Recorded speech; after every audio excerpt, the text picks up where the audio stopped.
La métamorphose, par Franz Kafka, deuxième partie. Ce fut seulement au crépuscule que Grégor s'éveilla de son lourd sommeil, comme d'un évanouissement. Même s'il n'avait pas été dérangé, il n'aurait sans doute pas beaucoup tardé à se réveiller, car il avait l'impression d'être bien reposé et d'avoir assez dormi. Pourtant, il lui sembla qu'il avait été réveillé par un pas rapide et par le bruit que fit la porte donnant sur l'entrée, refermée avec précaution. Les lampadaires électriques de la rue projetaient une lumière blafarde çà et là dans la pièce, au plafond et sur le haut des meubles, mais en bas, là où était Grégor, il faisait très sombre. Lentement, en tâtonnant avec ses antennes encore malhabiles, dont il découvrait tout juste l'intérêt, il avança vers la porte pour voir ce qui s'était passé là-bas.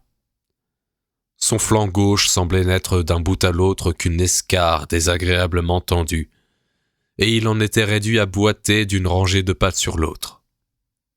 Une petite patte d'ailleurs avait été grièvement atteinte au cours des événements de la matinée. C'était presque un miracle qu'une seule l'eût été, et elle pendait en arrière, sans ressort. Ce fut seulement à la porte qu'il remarqua ce qu'il avait en réalité attiré là-bas.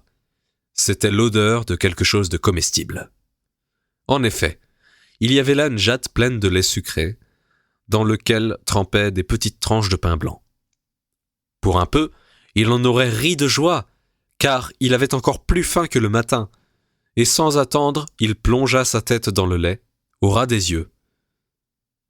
Pourtant, il la releva bientôt, déçu. Non seulement il éprouvait de la difficulté à manger, à cause de son flanc gauche qui le gênait, et il n'y parvenait du reste qu'au prix d'un effort qui faisait halter le corps tout entier. Mais d'autre part, il n'apprécia pas le lait, qui d'habitude était sa boisson favorite, et que pour cette raison sans doute la sœur lui avait glissé à l'intérieur. Il se détourna même, presque écœuré, de la jatte et rampa jusqu'au milieu de la chambre. Dans la salle, comme Grégor le constata par les rainures de la porte, le gaz était allumé. Mais alors qu'en général, à cette heure de la journée, le père faisait à la mère, et parfois aussi à la sœur, la lecture à haute voix du journal, qui paraissait dans l'après-midi, on n'entendait aujourd'hui aucun bruit. Il était bien sûr possible que l'habitude de ces séances, dont la sœur lui parlait très souvent, et qu'elle lui racontait par lettres, se fût complètement perdue ces derniers temps. Mais tout alentour régnait le même silence, bien que l'appartement ne fût certainement pas désert. Tout de même, quelle vie paisible amenait la famille, se dit Grégor, et, tout en contemplant fixement l'obscurité, il éprouva une grande fierté d'avoir pu permettre à ses parents et à sa sœur d'avoir une vie pareille dans un si bel appartement. Et quoi, tout ce calme, tout ce confort, tout ce bien-être allait devoir cesser dans la terreur ? Préférant ne pas se perdre dans de semblables pensées, Grégor se mit en mouvement et parcourut la pièce en rampant, dans tous les sens. Au cours de cette longue soirée, il arriva que l'une des portes latérales, puis l'autre, fut entrebâillée un petit peu et aussitôt refermée. Quelqu'un avait sans doute eu besoin d'entrer, en ayant finalement trop de scrupules. Grégor s'arrêta alors tout près de la porte de la salle, décidé à attirer d'une façon ou d'une autre le visiteur hésitant, ou à découvrir au moins qui c'était. Mais la porte ne s'ouvrit plus, et Grégor attendit en vain. Au petit matin, quand les portes étaient fermées à clé, ils avaient tous voulu entrer chez lui. Maintenant qu'il avait ouvert une porte, et que manifestement, au cours de la journée, les autres avaient été ouvertes elles aussi, personne ne venait plus. Et les clés restaient même dans les serrures, à l'extérieur. Ce fut seulement tard dans la nuit que la lumière s'éteignit dans la salle, et il fut aisé de constater que les parents et la sœur avaient veillé jusque-là, car comme on put parfaitement l'entendre, ils s'éloignèrent tous les trois sur la pointe des pieds. À présent, il était certain que personne ne viendrait plus chez Grégor avant le jour. Il disposait donc de beaucoup de temps pour réfléchir, sans être dérangé, à la façon dont il devait maintenant réorganiser sa vie. Mais la grande chambre, haute de plafond, où il était obligé de rester à plat sur le plancher, l'angoissait, sans qu'il pût en découvrir la raison, car c'était sa propre chambre, qu'il occupait depuis 5 ans. Et faisant demi-tour d'une façon presque naturelle, il se hâta, non sans une légère honte, d'aller sous le canapé. Bien que son dos fût un peu comprimé, et qu'il fût désormais impossible pour lui de relever la tête, il s'y sentit aussitôt très à son aise, regrettant simplement que son corps fût trop large pour pouvoir se loger tout entier dessous. Il resta là toute la nuit, qu'il passa en partie dans un demi-sommeil, dont il était sans cesse tiré par la faim, et en partie occupé par des inquiétudes et de vagues espoirs, mais qui tous menaient à la conclusion qu'il devait pour l'instant garder son calme. Par de la patience et de très grands égards, il rendrait ainsi supportable pour la famille les désagréments que, dans son état actuel, il se voyait contraint de lui infliger. Dès le lendemain matin, alors qu'il faisait encore presque nuit, Grégor eut l'occasion d'éprouver la force des décisions qu'il venait de prendre, car la sœur, presque entièrement habillée, ouvrit la porte, donnant sur l'entrée, et, très tendue, regarda à l'intérieur. Elle ne le découvrit pas tout de suite, mais en l'apercevant sous le canapé, grand Dieu, il fallait bien qu'il fût quelque part, il n'avait pas pu s'envoler, tout de même. Elle fut si effrayée qu'elle ne put se maîtriser et referma la porte en la faisant claquer, sans entrer. Pourtant, comme si elle regrettait son geste, elle la rouvrit aussitôt, et, comme s'il y avait là un grand malade ou même un étranger, elle entra sur la pointe des pieds. Grégor avait avancé le bout de la tête jusque sous le bord du canapé et l'observait. Allait-elle remarquer qu'il avait laissé le lait, sans y toucher, et point du tout par manque d'appétit? Allait-elle lui apporter autre chose à manger qui lui conviendrait mieux? Si elle ne le faisait pas spontanément, il préférerait mourir de faim que d'attirer son attention là-dessus. Bien qu'en fait, il eût terriblement envie de foncer dessous le canapé, de se jeter aux pieds de la sœur et de lui demander quelque chose de bon à manger, n'importe quoi. Mais la sœur, en s'étonnant, remarqua tout de suite la jatte encore pleine, avec juste un peu de lait répandu autour. Elle la ramassa aussitôt, non pas les mains nues, mais avec un chiffon, et l'emporta. Grégor était extrêmement curieux de voir ce qu'elle lui apporterait à la place, et il songea aux choses les plus diverses. Mais jamais il n'aurait pu imaginer ce que fit la sœur dans sa bonté. Pour tester ses goûts, elle lui apporta un assortiment complet, le tout disposé sur un vieux journal. Il y avait de vieux légumes à moitié pourris, des os qui restaient du dîner de la veille, entourés d'une sauce blanche, figée, quelques raisins secs et amandes, un fromage que Grégor avait déclaré immangeable 2 jours plus tôt, un morceau de pain sec, une tartine grossièrement beurrée, et une autre, beurrée aussi, mais salée. À tout cela, elle ajouta encore une jatte sans doute définitivement attribuée à Grégor, où elle avait versé de l'eau. Puis, par délicatesse, sachant que Grégor ne mangerait pas devant elle, elle s'éloigna au plus vite et tourna même la clé dans la serrure afin que Grégor se rendît bien compte qu'il pouvait se mettre tout à son aise comme il le voulait. Les petites pattes de Grégor se mirent alors à flageoler, tandis qu'il allait manger. Au reste, ses blessures devaient être déjà tout à fait guéries, car il n'éprouvait plus aucune gêne. Il en fut étonné, et se souvint qu'un peu plus d'1 mois auparavant, il s'était très légèrement entaillé le doigt avec un couteau, et qu'avant-hier encore la plaie lui faisait assez mal. « Est-ce que je serais moins sensible maintenant ?» pensa-t-il en suçant déjà avec avidité le fromage, qui parmi tous les autres aliments l'avait sur-le-champ particulièrement attiré. Vite, les uns après les autres, avec des larmes dans les yeux tant il avait de plaisir, il dévora le fromage, les légumes et la sauce. En revanche, la nourriture qui n'était pas avariée ne lui disait rien. Il ne put même pas en supporter l'odeur et alla jusqu'à se traîner un peu plus loin avec les choses qu'il avait l'intention de manger. Il avait tout fini depuis un bon moment et se reposait, s'attardant sur place, quand la sœur, pour lui signaler qu'il devait se retirer, fit tourner lentement la clé. Cela le fit aussitôt sursauter, alors qu'il somnolait déjà, et il se hâta de retourner sous le canapé. Mais il dut faire un grand effort sur lui-même pour y rester, ne fût-ce que le court instant où sa sœur demeura dans la pièce, car, avec son copieux repas, son corps s'était un peu arrondi, et il arrivait à peine à respirer dans cet espace exigu.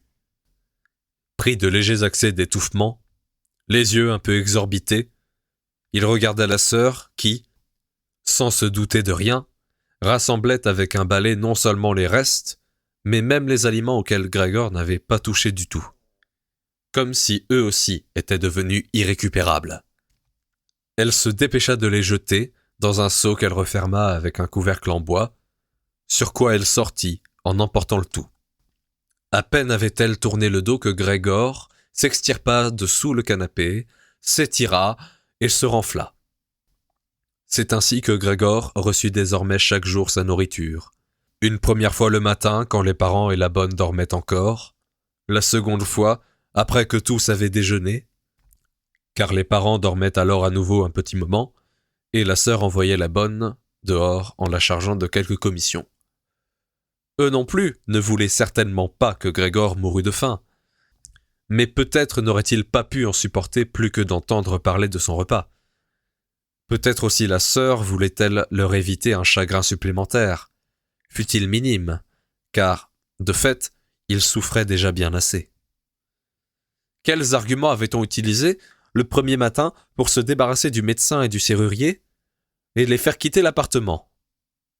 Gregor ne put le découvrir, car, étant donné qu'on ne le comprenait pas, personne, pas même la sœur, ne pensait qu'il pût comprendre les autres, et il dut se contenter, quand la sœur était dans la chambre, de l'écouter invoquer les saints de temps à autre, entre deux soupirs.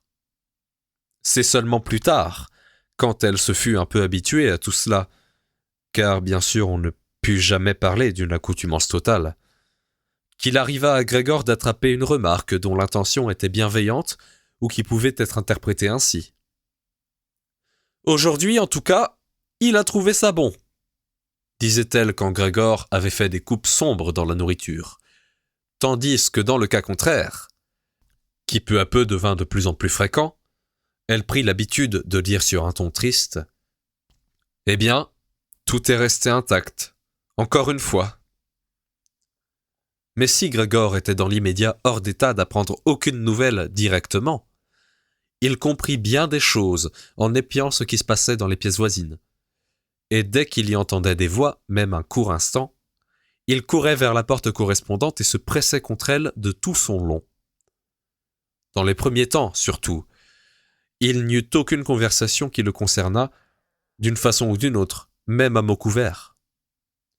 Pendant 2 jours, à chaque repas, les délibérations portèrent sur la question de savoir comment on devait se comporter à présent.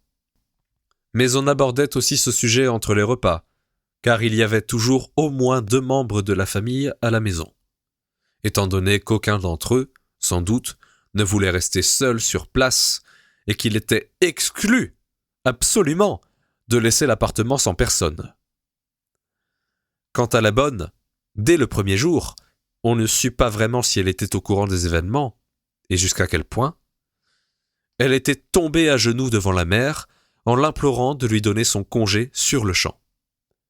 En faisant ses adieux un quart d'heure après, elle remercia avec des larmes dans les yeux qu'on lui permit de partir, comme si c'eût été le plus grand bienfait qu'on lui eût accordé dans cette maison.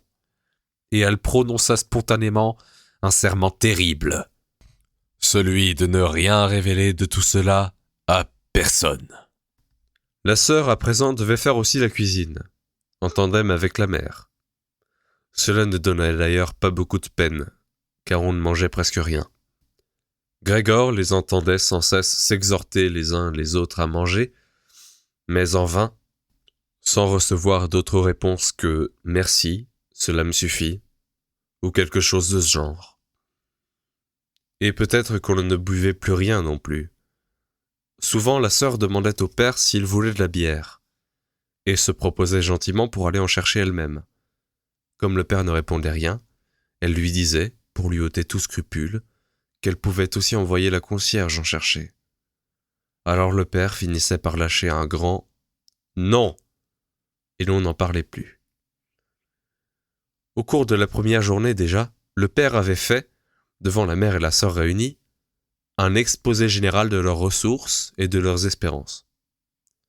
Par moments, il se levait de la table et allait à son petit coffre-fort Wertheim, qu'il avait pu sauver après la déconfiture de son magasin, survenue 5 ans auparavant, pour chercher un document quelconque ou un échéancier.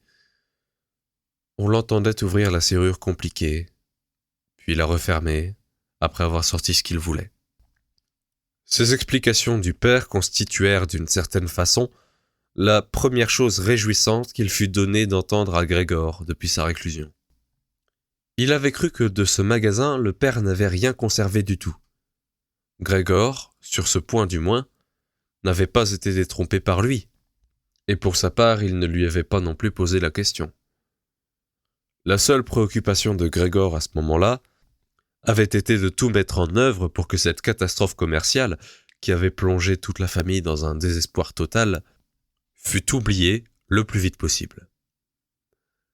C'est ainsi qu'il s'était alors mis à travailler avec une ardeur exceptionnelle, et, de petit commis, il était devenu presque du jour au lendemain un voyageur de commerce ayant, bien sûr, des perspectives de salaire toutes différentes, et dont les succès professionnels se traduisirent bientôt par un acompte de bon argent qui pouvait être déposé sur la table, à la maison, devant la famille étonnée et ravie.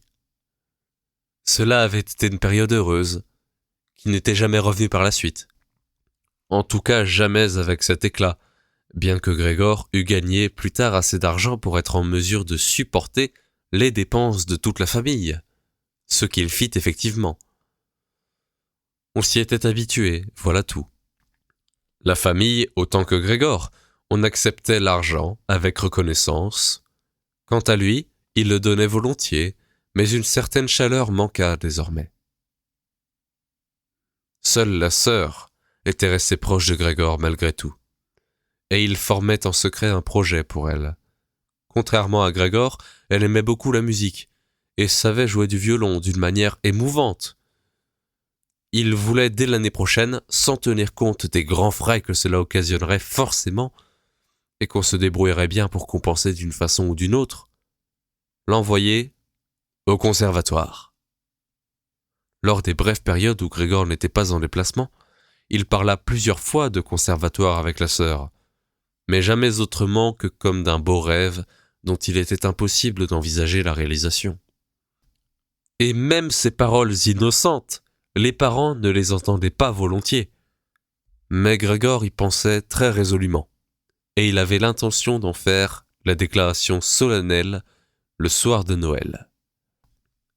Telles étaient les pensées, tout à fait vaines dans son état actuel, qui lui passaient par la tête tandis qu'il restait là, debout, collé contre la porte, à écouter. Par moments, il était incapable de prêter l'oreille, tant il était fatigué de partout, et il laissait aller sa tête qui cognait contre la porte, mais il se ressaisissait aussitôt, car même le petit bruit qu'il avait causé avait été entendu à côté, plongeant tout le monde dans le silence. « Que peut-il encore fabriquer ?» disait le père après un instant, sans doute tourné vers la porte, et c'était seulement après ces mots que la conversation interrompue reprenait peu à peu.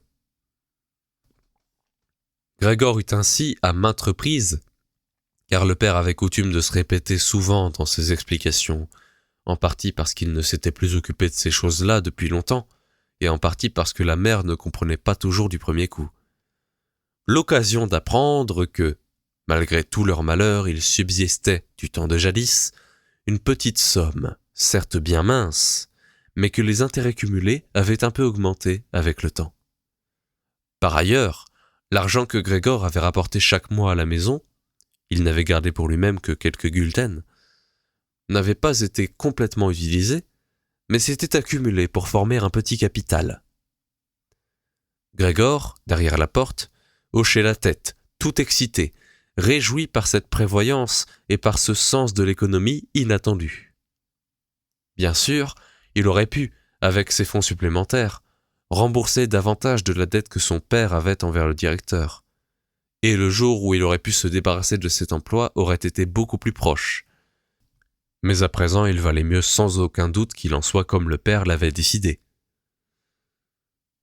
Pourtant, aujourd'hui, cette somme ne suffisait absolument pas pour qu'ils arrivent à vivre avec les intérêts.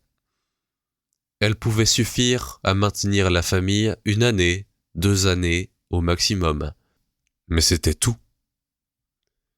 Il s'agissait donc simplement d'une somme qu'on devait se garder d'entamer, qu'il fallait surtout conserver en réserve en cas de besoin. Quant à l'argent pour vivre, il fallait le gagner. Or, le père était désormais un homme âgé, bien qu'en bonne santé. Depuis 5 ans déjà, il ne travaillait plus, et en aucun cas il ne pouvait présumer de ses forces. Durant ces 5 années, qui avaient été les premières vacances de sa vie de dur travail, et pourtant sans grand résultat, il avait fortement grossi, ce qui l'avait beaucoup ralenti. Était-ce à la vieille mère de gagner à présent de l'argent, elle qui souffrait d'asthme, qui peinait déjà rien qu'à parcourir l'appartement et qui, ayant du mal à respirer, passait 1 jour sur 2 assise dans le sofa du salon, devant la fenêtre ouverte? Était-ce à la sœur de gagner de l'argent, elle qui était encore une enfant avec ses 17 ans, et qui méritait si bien la vie qu'elle avait menée jusqu'alors, vie qui avait consisté à s'habiller gentiment, à dormir longtemps, à donner un coup de main à la maison, à participer à quelques menues distractions, et surtout à jouer du violon? À chaque fois que dans la conversation revenait cette nécessité de gagner de l'argent, Grégor lâchait tout de suite la porte, pour se jeter sur le canapé de cuir tout à côté, et qui était frais, tant il se sentait brûlant de honte et de chagrin. Souvent il restait étendu là, tout au long de la nuit, sans dormir un instant, restant pendant des heures à gratter le cuir. Ou bien, ne reculant pas devant le grand effort de pousser un fauteuil vers la fenêtre, il grimpait jusqu'à la tablette et, s'arc-boutant sur le fauteuil, il s'appuyait contre la vitre, manifestement repris par une sorte de réminiscence de la sensation libératrice qu'il éprouvait autrefois à regarder par la fenêtre. En effet, il voyait de jour en jour moins nettement les choses, même peu éloignées. Il ne distinguait plus du tout l'hôpital en face de lui, de l'autre côté de la rue, dont il avait toujours maudit la présence par trop obsédante. Et s'il n'avait pas su pertinemment qu'il habitait dans la Charlottenstrasse, une rue calme, bien qu'en pleine ville, il aurait pu croire que sa fenêtre donnait sur une zone déserte, dans laquelle le ciel gris et la terre grise se mêlaient sans qu'on pût les distinguer. Il avait suffi à la sœur, attentive, de voir par 2 fois que le fauteuil était tout près de la fenêtre, pour que désormais elle le replaçât toujours à cet endroit après avoir fait le ménage de la chambre, en laissant ainsi ouvert le battant intérieur de la fenêtre. Si seulement Grégor avait pu parler avec la sœur et la remercier de tout ce qu'elle était obligée de faire pour lui, il aurait supporté plus facilement ses services. Tandis que là, il en souffrait. Certes, la sœur essayait autant que possible d'effacer le côté pénible de tout cela. Et plus le temps passait, plus elle y parvenait, bien sûr, mais au fur et à mesure, Grégor voyait lui aussi la situation beaucoup plus clairement. Quand elle entrait, c'était déjà terrifiant pour lui. À peine était-elle là que, sans prendre un instant pour fermer la porte, alors qu'en général elle faisait très attention d'épargner à tous le spectacle de la chambre de Grégor, elle courait tout droit à la fenêtre et, comme au bord de l'étouffement, l'ouvrait brutalement de ses mains impatientes, s'y attardait un moment, quel que fût le froid, et respirait profondément. En courant et en faisant un bruit pareil, elle terrifiait Grégor 2 fois par jour. Tant qu'elle était là, il restait à trembler sous le canapé, non sans savoir très bien qu'elle lui aurait volontiers évité tout cela, si seulement il avait été en son pouvoir de demeurer, fenêtre fermée, dans une pièce où se trouvait Grégor. Il s'était peut-être déjà écoulé 1 mois depuis la métamorphose de Grégor. Et la sœur n'avait plus de raison, à vrai dire, de s'étonner particulièrement de son aspect, quand une fois elle vint un peu plus tôt que d'habitude et se retrouva face à Grégor qui, immobile et placé d'une manière à faire vraiment peur, regardait par la fenêtre. Ce qui n'aurait pas étonné Grégor, c'est qu'elle ne fût pas entrée, car placé comme il était, il l'empêchait aussitôt d'ouvrir la fenêtre. Or, non seulement elle n'entra pas, mais elle se recula vivement et referma la porte. Un étranger, en effet, aurait pu penser que Grégor l'avait guettée, avec l'intention de la mordre. Grégor se dissimula bien sûr immédiatement sous le canapé, mais il dut attendre jusqu'à midi pour que la sœur revienne, et elle parut beaucoup plus agitée que d'habitude. Il se rendit alors compte qu'elle ne supportait toujours pas de le voir, que son aspect lui serait sans doute à jamais insupportable, et qu'elle devait faire un violent effort pour ne pas prendre la fuite en apercevant, fût-ce la plus petite partie de son corps dépassant du canapé. Pour lui éviter même ce spectacle, il emporta un jour le drap du lit sur son dos jusqu'au canapé, besogne qui lui prit 4 heures, et le disposa de telle sorte qu'il s'en retrouvait complètement couvert et que la sœur, même quand elle se baissait, ne pouvait pas le voir. Si elle avait trouvé ce drap inutile, elle aurait pu l'enlever, car il n'était que trop évident que Grégor ne pouvait éprouver aucun plaisir à être ainsi cerné. Mais elle laissa le drap placé comme il était, et Grégor crut même avoir saisi un regard reconnaissant, une fois qu'il soulevait prudemment le tissu avec la tête pour regarder comment la sœur réagissait à ce nouveau dispositif. Dans les 15 premiers jours, les parents ne purent prendre sur eux de pénétrer dans la chambre, et il les entendit souvent rendre hommage au travail que la sœur accomplissait, alors qu'auparavant, il s'était souvent irrité contre elle, car elle leur était apparue comme une jeune fille qui n'était pas bonne à grand-chose. Mais à présent, il arrivait fréquemment que tous les deux, le père et la mère, attendent devant la porte de Grégor pendant que la sœur faisait le ménage. À peine était-elle ressortie qu'elle devait leur raconter dans le moindre détail quel aspect avait la chambre, ce que Grégor avait mangé, comment il s'était comporté cette fois-là, et si on ne remarquait peut-être pas une légère amélioration.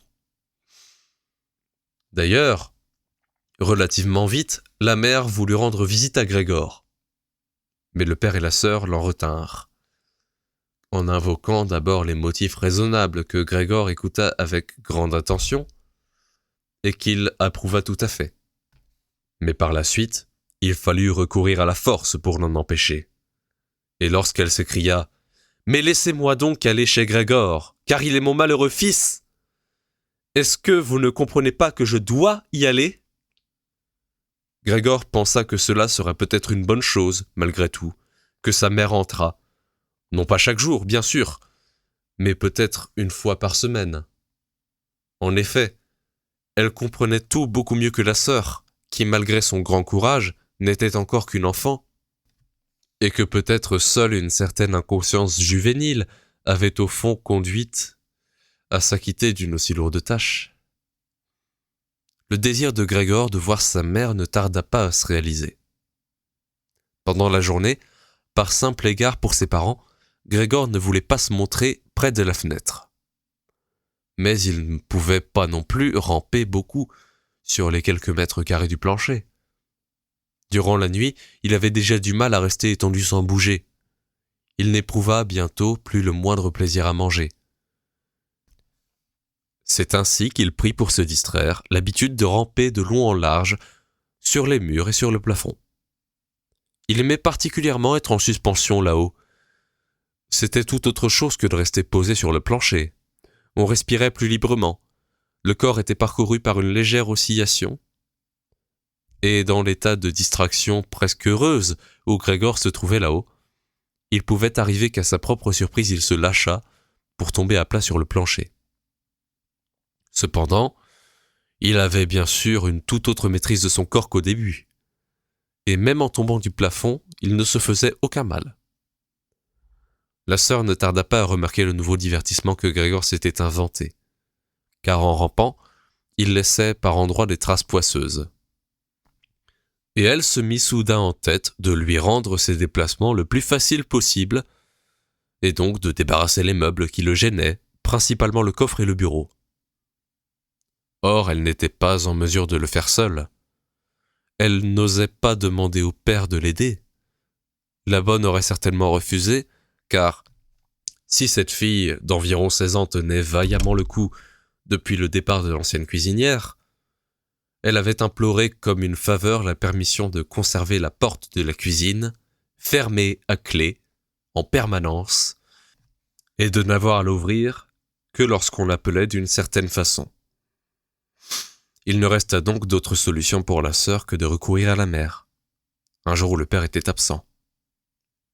Et la mère arriva, avec des cris d'excitation joyeuse. Mais devant la porte de la chambre de Grégor, elle se tut. La sœur commença bien sûr par vérifier si tout était en ordre à l'intérieur. Ce fut seulement ensuite qu'elle laissa entrer la mère. Grégor avait, en toute hâte, tiré le drap encore plus bas, faisant plisser le tissu, si bien que l'ensemble ressemblait vraiment à un simple drap négligemment jeté sur le canapé. Grégor s'abstint, aussi, cette fois-là, des pieds par en dessous. Il renonça pour cette visite à regarder la mère, satisfait déjà qu'elle eût fini par venir. « Tu peux avancer, on ne le voit pas », dit la sœur, qui tenait sans doute la mère par la main. Grégor entendit alors que ces deux faibles femmes déplaçaient le vieux coffre, en dépit de son poids, et que la sœur réclamait à tout instant de faire elle-même le plus pénible, sans écouter les avertissements de la mère, qui craignait qu'elle ne s'infligeât de trop gros efforts. Cela dura très longtemps. Après sans doute un bon quart d'heure de travail, la mère dit qu'il valait mieux, dans le fond, laisser le coffre où il était. Car premièrement, il était trop lourd, elle n'arriverait pas à en terminer avant le retour du père, et avec le coffre posé au milieu de la chambre, elles allaient boucher le passage pour Grégor.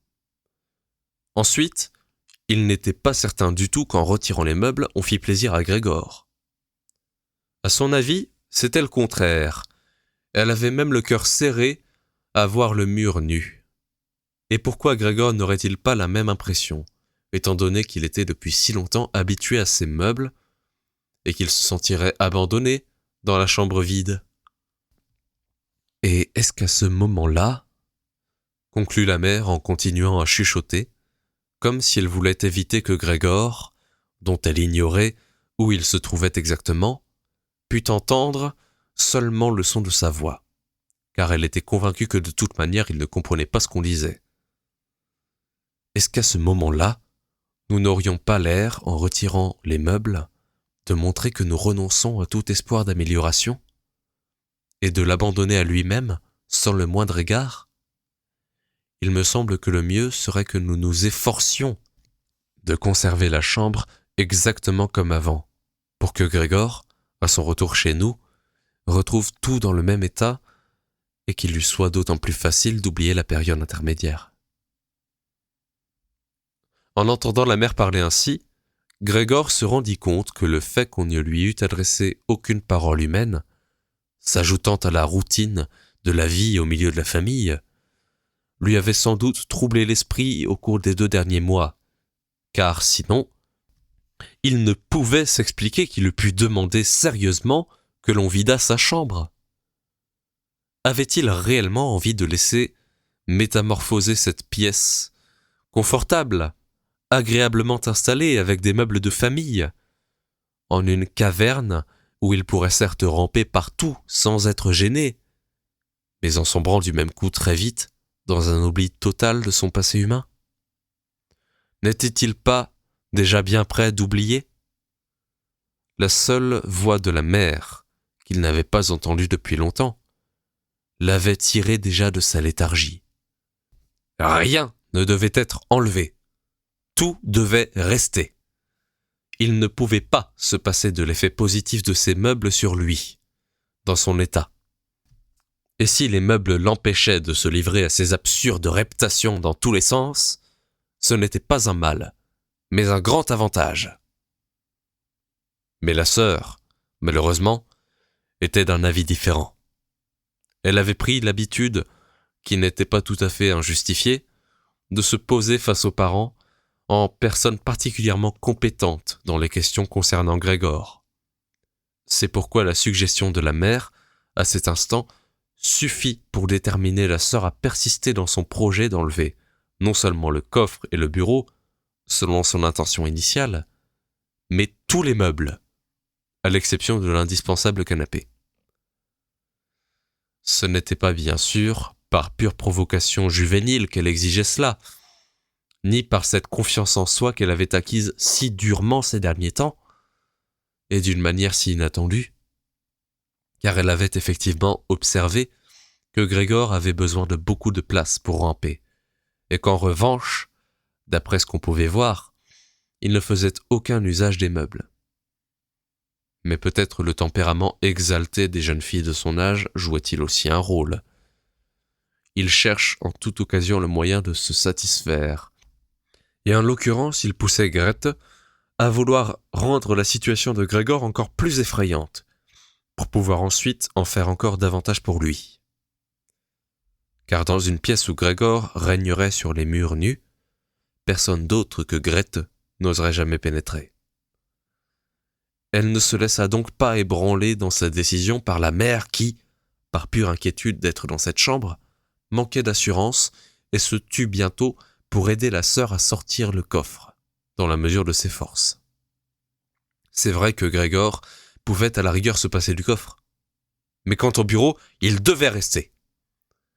Et à peine les femmes étaient-elles sorties de la chambre avec le coffre, pesant dessus avec de grands soupirs, que Grégor avança la tête de sous le canapé pour voir comment il pourrait intervenir avec prudence et avec le maximum d'égard.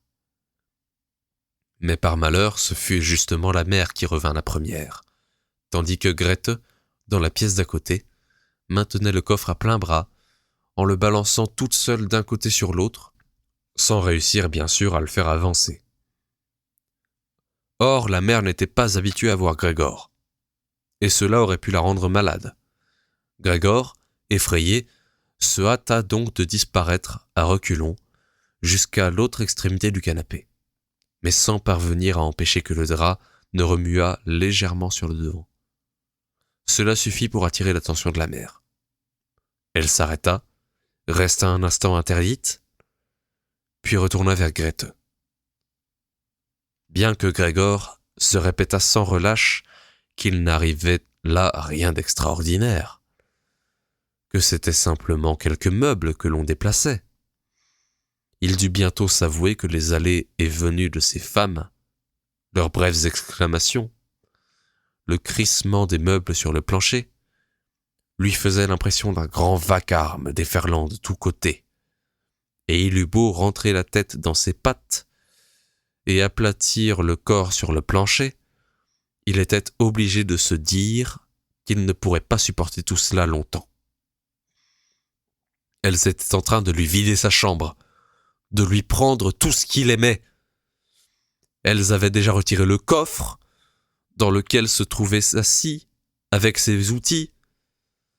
À présent, elles en étaient à dégager son bureau, solidement fixé au plancher, le bureau sur lequel il faisait ses devoirs du temps où il fréquentait l'école de commerce, et déjà aux cours complémentaires, et même à l'école primaire.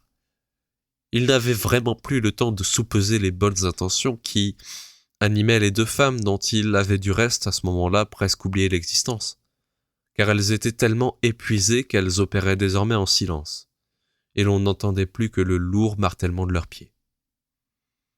Il fit donc une sortie. À cet instant, les femmes se trouvaient justement dans la pièce à côté, appuyées contre le bureau, en train de souffler un peu. Il changea 4 fois de direction, ne sachant réellement pas, dans sa course, ce qu'il devait sauver en priorité. Lorsqu'il eut soudain le regard attiré par la gravure de la dame entièrement vêtue de fourrure, qui restait seule au milieu du mur nu. Il y grimpa à toute vitesse, se colla contre le verre qui le retint, en faisant ventouse et qui calma son ventre brûlant. Cette gravure, du moins, que Grégor recouvrait à présent tout entière, personne ne la lui prendrait. C'était sûr. Il tordit le cou en direction de la porte de la salle pour observer les femmes quand elles reviendraient. Elles ne s'étaient pas octroyé beaucoup de répit et revenaient déjà. Grethe soutenait la mère d'un bras et la portait presque. « Bon, que prenons-nous maintenant ?» dit Grethe en jetant un coup d'œil autour d'elle. Alors son regard croisa celui de Grégor, sur le mur. Elle ne perdit pas contenance, sans doute uniquement parce que la mère était là. Elle pencha son visage vers elle, pour l'empêcher de regarder alentour, et dit, mais en tremblant et sans réfléchir, « Allons, viens, est-ce qu'il ne vaut pas mieux retourner un peu dans la salle ?» Grégor comprit clairement l'intention de Grethe. Elle voulait mettre la mère en sécurité pour le chasser ensuite du mur. Eh bien, elle pouvait toujours essayer. Il était campé sur sa gravure et il ne la lâchait pas. Il sauterait plutôt à la figure de Grethe. Mais les paroles de Grethe n'avaient pas manqué d'inquiéter la mère. Elle fit un pas sur le côté, aperçut l'énorme tache brune sur le papier à fleurs et, avant de prendre réellement conscience de que ce qu'elle voyait était Grégor, elle hurla d'une voix rauque. « Ah, mon Dieu, mon Dieu !» et s'effondra sur le canapé, les bras grands ouverts, comme renonçant à tout. Et puis elle ne bougea plus. « Attends un peu, Grégor !» s'écria la sœur, poing levé et regard lourd. Depuis sa métamorphose, c'étaient les premiers mots qu'elle lui eût adressés directement. Elle se précipita dans la pièce voisine pour chercher un cordial qui tirerait la mère de son évanouissement. Grégor voulut aider lui aussi. Pour sauver sa gravure, il avait du temps devant lui. Mais il collait vraiment au verre et dut se forcer pour s'en détacher. Il courut donc lui aussi dans la pièce d'à côté, s'imaginant qu'il pouvait donner un conseil à sa sœur, comme autrefois, mais fut contraint de rester derrière elle, sans rien faire. Elle farfouillait parmi les différents flacons, et elle eut peur encore une fois lorsqu'elle se retourna. L'un des flacons tomba sur le plancher et se brisa, un éclat blessa Grégor de face, et l'acidité de ce qui pouvait être un médicament se répandit sur lui. Alors Grethe, sans s'attarder davantage, attrapa autant de flacons que possible et courut vers la mère. Arrivée à la porte, elle la referma d'un coup de pied. Grégor se retrouvait coupé de sa mère, qui par sa faute était peut-être en danger de mort. Il n'était pas question pour lui d'ouvrir la porte. S'il ne voulait pas chasser la sœur, qui devait rester auprès de la mère, il n'avait rien d'autre à faire que d'attendre. Et tourmenté par l'inquiétude et par les reproches qu'il se faisait, il se mit à ramper sur le plancher, courut à travers toute la pièce, sur les murs, les meubles et le plafond, désespéré. Puis, quand à la fin tout se mit à tournoyer autour de lui, il s'abattit au beau milieu de la grande table. Il s'écoula un petit moment. Grégor gisait là, inerte, tout était silencieux, peut-être était-ce bon signe. Il y eut alors un coup de sonnette. La bonne était bien sûr enfermée dans sa cuisine, et Grethe dut aller ouvrir.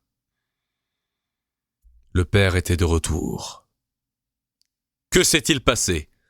demanda-t-il aussitôt en rentrant, car la mine de Grethe avait du tout lui révéler. Grethe répondit d'une voix sourde, pressant sans doute son visage contre la poitrine du père. « Mère a perdu connaissance, mais elle va déjà mieux.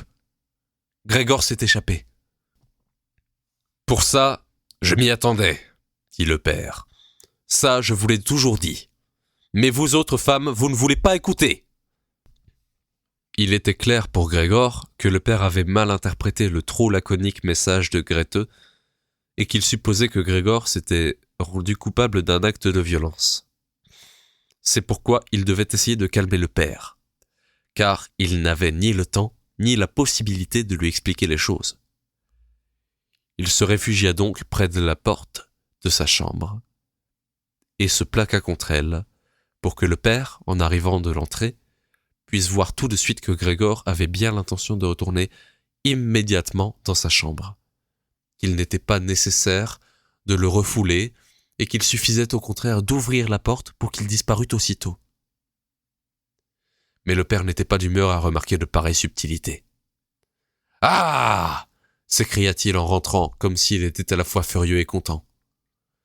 Grégor décolla sa tête de la porte et la tendit en arrière vers le père. Il n'avait vraiment pas imaginé son père comme il le voyait là, debout. Mais à dire vrai, tous ces derniers temps, avec sa nouvelle manière de ramper dans tous les sens, il avait négligé de s'intéresser comme avant à ce qui se passait dans le reste de l'appartement. Et il aurait dû en fait s'attendre à trouver la situation changée. Tout de même, était-ce encore le père? Cet homme qui autrefois était terré au fond de son lit, épuisé quand Grégor partait en déplacement.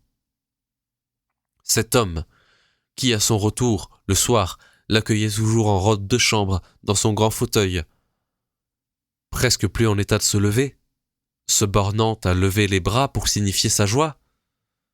Lui qui, lors de leurs rares promenades communes, quelques dimanches dans l'année et les jours de grande fête, traînait toujours un peu entre Grégor et la mère qui ne marchaient déjà pas eux-mêmes bien vite, lui qui progressait péniblement, emmitouflé dans son vieux manteau, en appuyant toujours sa canne avec précaution, qui s'arrêtait presque toujours lorsqu'il voulait dire quelque chose, les autres faisant cercle autour de lui. Mais à présent, il était bien remis sur pied, vêtu d'un uniforme bleu un peu raide, avec les boutons dorés, comme en portent les huissiers des banques. Au-dessus du collet rigide de la vareuse s'étalait un généreux double menton. Sous les sourcils broussailleux, les yeux noirs dardaient un regard vif et perçant.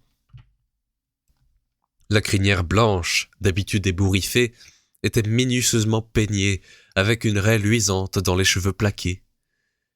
Il fit voler sa casquette, où se distinguait un monogramme doré, celui de la banque, sans doute. Elle traversa toute la pièce et atterrit sur le canapé. Puis, écartant en arrière les pans de la longue vareuse de son uniforme, les mains dans les poches du pantalon, le visage crispé, il marcha vers Grégor. Il ne savait sans doute pas lui-même ce qu'il avait l'intention de faire. En tout cas, il levait les pieds extraordinairement haut. Et Grégor fut étonné par la taille gigantesque des semelles de ses bottes. Mais il ne s'attarda pas à cette constatation, car il savait bien, depuis le premier jour de sa nouvelle vie, qu'aux yeux du père, seule la plus grande sévérité était de mise envers lui. Il se mit donc à courir devant le père, s'immobilisant quand le père s'arrêtait, et repartant de plus belle au premier mouvement du père. Ils firent ainsi plusieurs fois le tour de la pièce, sans que rien de décisif ne se produisît, sans même que tout cela, à cause du rythme assez lent, eût ressemblé à une poursuite. C'est pourquoi Grégor demeurait pour l'instant sur le plancher, d'autant plus qu'il redoutait que le père pût considérer comme une méchanceté supplémentaire le fait de fuir sur les murs ou au plafond.